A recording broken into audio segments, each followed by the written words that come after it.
এই তবলিগ নিয়ে আপনি দেখবেন কেউ কিছু বলবে না। কেন বলবে না? দুই পক্ষই কিন্তু ইসলামের নাম নিয়ে কাজ করছে। এখন কে সঠিক কে বেঠিক এটা কিন্তু আপনি বলতে পারবেন না। যেই বলতে যাবেন যারা বেঠিক তারাও সংখ্যায় কিন্তু অনেক, তারাও কিন্তু সংখ্যা একদম কম না, তারাও সংখ্যায় অনেক। এখন তখন কি করবে তারা? তখন আপনাকে মুরতাদ টুরতাদ বানিয়ে আপনার ফাঁসি মোটামুটি কনফার্ম। যখন আপনার ফাঁসি কনফার্ম হবে তখন অপর পক্ষ কিন্তু আপনার পক্ষে আসবে না। এটা এটা হলো সমস্যাটা।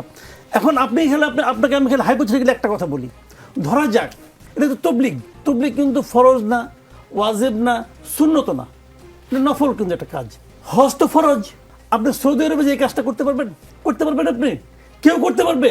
সৌদি আরব কি করবে? সৌদি আরব ইরানকে তো 1 বছর হজই করতে দেয় নাই। এটার নাম রুল অফ ল। সেই লকে আপনারা পছন্দ করতে পারেন। ওই ল কি আছে হয়তো আপনি বলবেন যে সৌদি আরবের ল বর্বর ল, বলতে পারেন, কোনো সমস্যা নাই।